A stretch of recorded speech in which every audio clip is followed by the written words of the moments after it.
Washington में white house के बाहर होलनाक फायरिंग। अमेरिकी सदर डोनाल्ड ट्रंप को महफूज मुकाम पर मुंतकिल कर दिया गया। सिक्योरिटी एहलकारों की जवाबी कार्रवाई में हमलावर हलाक, एक राहगीर भी दम तोड़ गया। अमेरिका के दारुल हुकूमत वाशिंगटन से इस वक्त की सबसे बड़ी और तशवीशनाक खबर सामने आई है, जहां व्हाइट हाउस के बिल्कुल करीब एक अहम सिक्योरिटी चेक पॉइंट पर मुसल्लह शख्स ने अंधाधुंध फायरिंग कर दी। अमेरिकी मीडिया के मुताबिक फायरिंग का ये होलनाक वाकया मुकामी वक्त के मुताबिक शाम 6 बजे के करीब 17 स्ट्रीट और पेंसिल्वेनिया एवेन्यू के पास पेश आया। ये फायरिंग उस वक्त हुई जब सदर डोनाल्ड ट्रंप खुद व्हाइट हाउस के अंदर मौजूद थे, जिसके फौरन बाद व्हाइट हाउस को मुकम्मल तौर पर लॉकडाउन कर दिया गया और सदर ट्रंप को हंगामी तौर पर इंतहाई महफूज मुकाम पर मुंतकिल किया गया। अमेरिकी सिक्योरिटी हकाम और मीडिया रिपोर्ट्स के मुताबिक व्हाइट हाउस के दरवाजे पर तैनात सेक्रेट सर्विस के एहलकारों पर एक मुसल्लह शख्स ने पिस्तौल से फायरिंग की, जिसके जवाब में एहलकारों ने फौरी एक्शन लेते हुए हमलावर को गोली मार कर हलाक कर दिया। हलाक होने वाले मुलजिम की शनाख्त रियासत मैरीलैंड से ताल्लुक रखने वाले निसायर बेस्ट के नाम से हुई है। इब्तदाई तहकीकात के मुताबिक मुलजिम शदीद ज़हनी और जज्बाती मिसाइल का शिकार था, खुद को यसु मसीह समझता था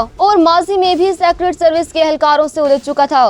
जवाबी कार्रवाई के दौरान गोली लगने से एक बेगुनाह राहगीर भी शदीद जख्मी हुआ, जो बाद में अस्पताल में दम तोड़ गया। ताहम किसी सिक्योरिटी एहलकार को कोई नुकसान नहीं पहुंचा। मौके पर मौजूद सहाफियों का कहना है कि व्हाइट हाउस के बाहर तकरीबन 30 गोलियां चलने की आवाज सुनी गई, जिसके बाद व्हाइट हाउस की छत पर फौरी तौर पर इंस्पायर यानी निशानाबाजों को तैनात कर दिया गया और नॉर्थ लॉन में मौजूद तमाम मीडिया नुमाइंदों को प्रेस ब्रीफिंग रूम के अंदर जाने का हुक्म दिया गया। सनसनीखेज बात यह है कि वाक़े के वक्त ABC न्यूज समेत कई बैनुल-अक़वामी मीडिया चैनल्स की खवातीन सहाफी अमेरिका और ईरान के दरमियान होने वाले मौजूदा तारीखी मुआहदे पर व्हाइट हाउस से बराह रास्त रिपोर्टिंग कर रही थी और फायरिंग की खौफनाक आवाजें लाइव कैमरे में रिकॉर्ड हो गईं, जिसके बाद सहाफी शदीद खौफजदा होकर खुद को महफूज मुकामात पर मुंतकिल करती नजर आईं। सिक्योरिटी फोर्सेस ने इलाके को घेरे में लेकर सर्च ऑपरेशन मुकम्मल करने के बाद व्हाइट हाउस का लॉकडाउन अब खत्म कर दिया।